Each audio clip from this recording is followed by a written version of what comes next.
Magandang araw mga kaibigan. Bigyan natin ng reaction, opinion itong post Kitty Duterte.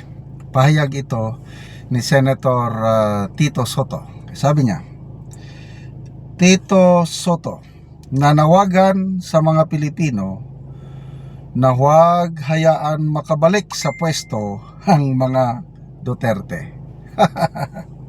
Sabi no. Ayon kay Senate President Tito Soto, pag nakabalik ang mga Duterte sa pwesto, gigibain na talaga nila ang bansa. Kaya ang kanyang panawagan ay huwag ibalik sa pwesto. Ano ito? Desperado na sila?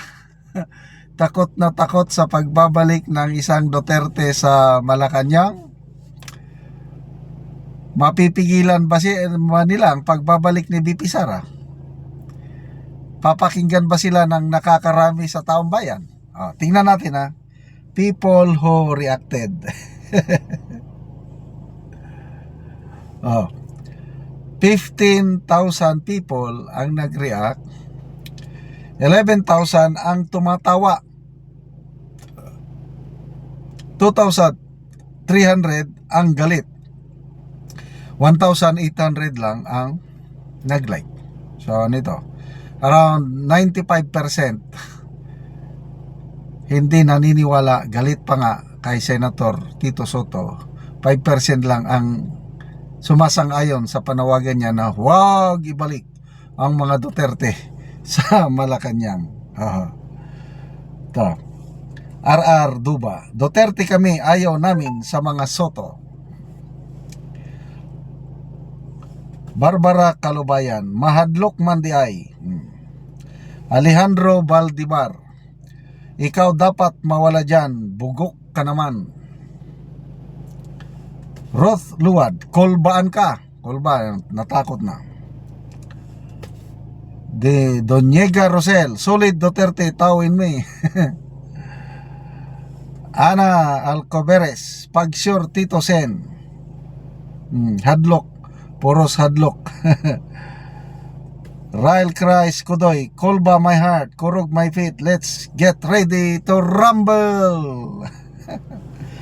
So, halos lahat sila mga anti-Duterte forces, yun na yung kanilang mga naratibo.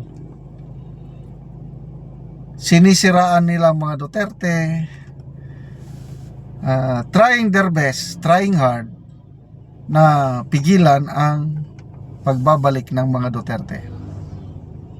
Kaya ito, yung move nila na yung napapabalita na warrant of arrest ng ICC kay Senator Bato, isa na yan. Sa tingin ko darating ang panahon na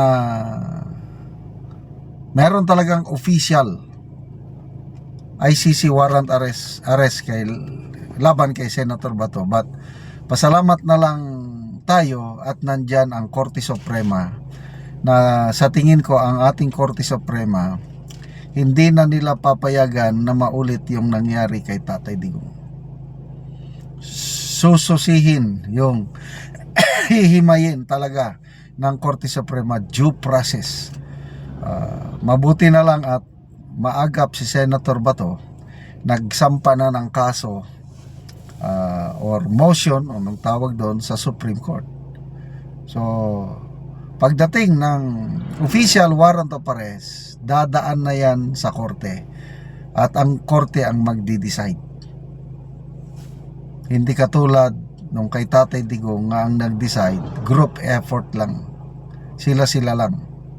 Sa isang araw, March 11, pagdating ni Tatay Digong sa airport, hanggang hapon lumipad na papunta na sa ICC, ay napakasakit. But anyway, tanggapin na lang natin mga ka-DDS yung nangyari kay Tatay Digong. But huwag tayo mawala ng pag-asa. Magdasal po tayo. Ako araw-araw ko yung pinagdadasal ang mga Duterte, lalo na si Tatay Digong, yung kalagayan niya doon na malampasan niyang pagsubok at makabalik ng buhay dito sa Pilipinas bago masaksihan niya ang pag-upo pag-upo ni BP Inday Sara as presidente sa Malacanang. Kahit balibalik ta rin pa nila. Impeachment. Malapit na. Magde-December na, no? January, February 6. Sampa na yan. Sa pagsampa ng impeachment case, susubukan din nila na baldahin o tanggalin ba sa pwesto ang mga senador na nakikita nilang papabor, boboto sa acquittal ni BP Sara. Kaya iniipit nila ngayon Senator Escudero, Senator Jinggoy, Senator Villanueva. Kaya lang so far wala pa naman silang naisasampang kaso.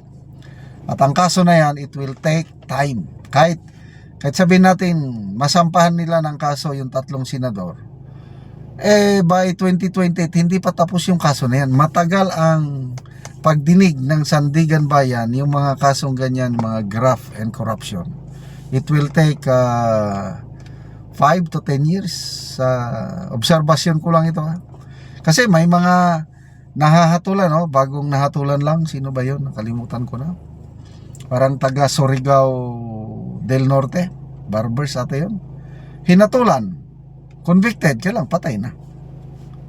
Ganyan, kaya kahit sampahan pa nila ng impeachment case si BP Sara, panalo pa rin tayo dahil yung minority senators na siyam, sigurado na yon boboto para sa acquittal ni BP Sara. Nandyan pa si Senator Pia Cayetano, nandyan pa si Senator Miguel Zubiri, plus of course Villar brothers, sisters, Villar siblings, boboto yan. Kaya malaking problema nila ngayon paano nila pag-isahin ang puwersa nila. Mag-unite ang mga kakamping, Marcos loyalist at saka mga makakaliwa. Ang problema, sino ang united candidate nila? Papayag ba si Martin Romualdez na surrender ang kanyang ambisyon maging presidente? I don't think so. Baka by 2028, ano na yan, naka-ready na yan, kabangon na yan.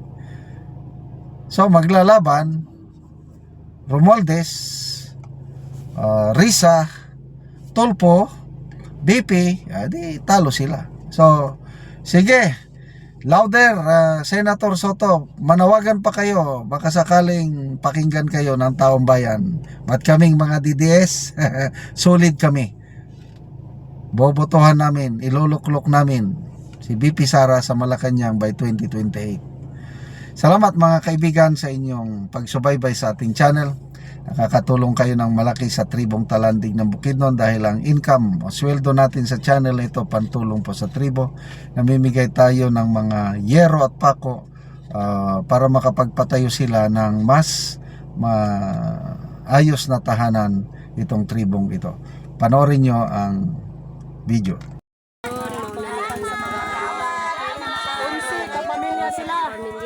Taga-Anoguero. Mauna ang babaw ng ilang kargahan.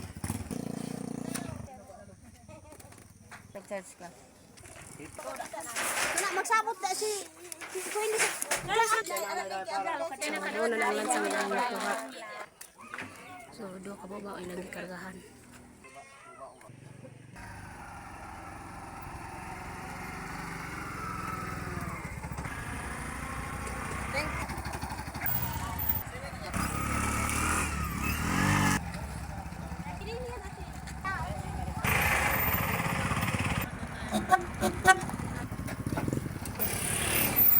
Abot na gid sila.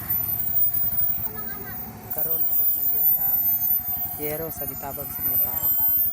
O karon abot na gid sila sa ilang balay nga ilang istan.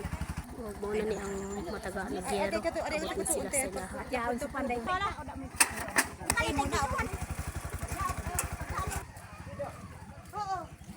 O karon mo na ni ang balay nga tupan ilang auntie ug angkol. So karon ang nataga-anoksin mag-atop na gyud si angkol.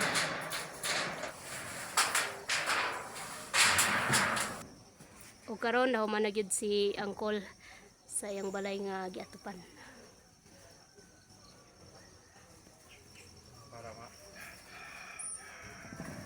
Sige, duk ka diyan.